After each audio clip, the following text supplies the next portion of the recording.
کیتھی 1984 میں نے میری لینڈ کے محکمہ تعلیم کو خیر باد کہہ کر اسلامک اسکول سیئٹل میں بطور پرنسپل کام کرنا شروع کیا۔ سیئٹل امریکہ کے مغربی ساحل پر واشنگٹن ریاست میں واقع ہے۔ اس اسلامک اسکول میں کیتھی نامی ایک خاتون پرنسپل کی سیکرٹری کے طور پر کام کر رہی تھی اور اس شہر کے اسلامی حلقہ میں خوب سرگرمی سے کام کر رہی تھی۔ کیتھی اسلام سے کیسے متعارف ہوئی اور پھر اس نے اسلام کیسے قبول کیا، یہ ایک عجیب و غریب کہانی ہے۔ اس نے اپنا قصہ مجھ سے یوں بیان کیا۔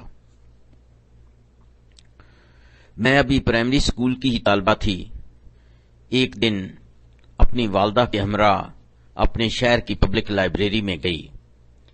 اس ملک کی لائبریریوں کا یہ طریقہ کار ہے کہ جب کبھی کسی قسم کی کتابیں ضرورت سے زائد ہو جائیں تو انہیں ردی کی ٹوکری میں نہیں پھینک دیتے بلکہ انہیں لائبریری میں برائے فروخت رکھ دیتے ہیں۔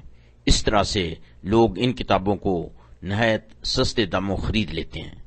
اتفاق سے اس لائبریری میں ایسی ہی کتابوں کی سیل لگی تھی۔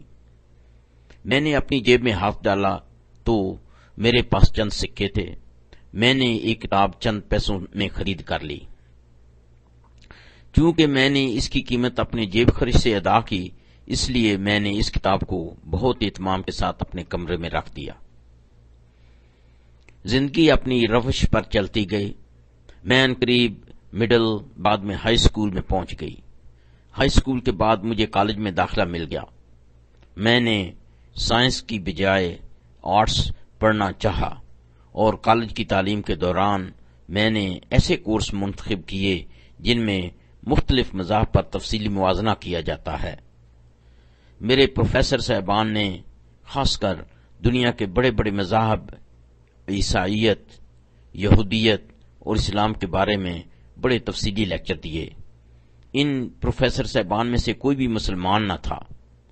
میں نے یہ سب کورس آسانی سے پاس کر لیے، یہاں تک کہ میں کالج گریجویٹ بن گئی۔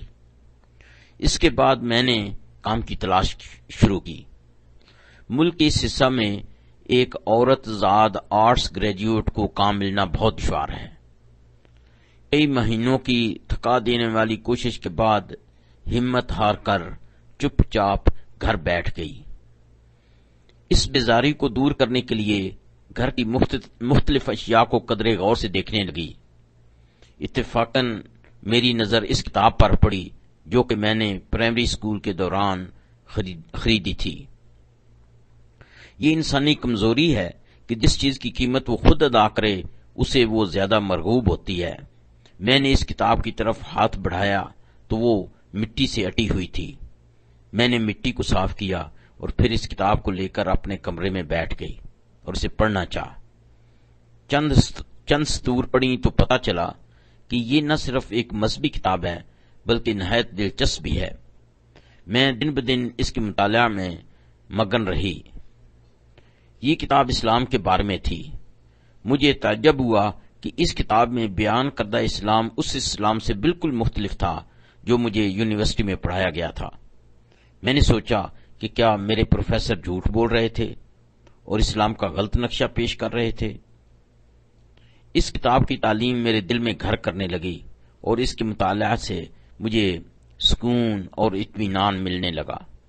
دراصل یہ کوئی عام کتاب نہیں بلکہ قرآن پاک کا انگریزی ترجمہ تھا۔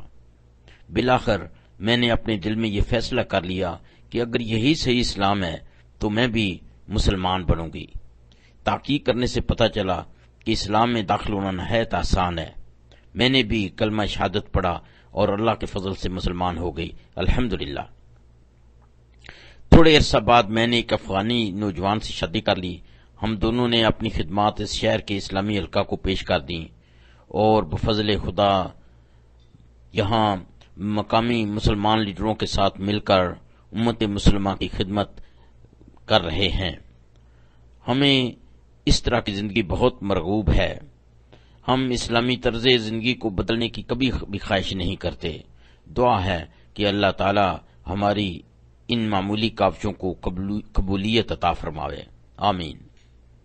اس سے ہمیں یہ بھی سبق ملتا ہے کہ ہم پیدائشی اور روایتی مسلمانوں کو بھی قرآن کریم کو باترجمہ پڑھنا چاہیے، تاکہ ہماری ہدایت میں بھی اضافہ ہو اور عمل میں جوش اور استقامت آئے، آمین۔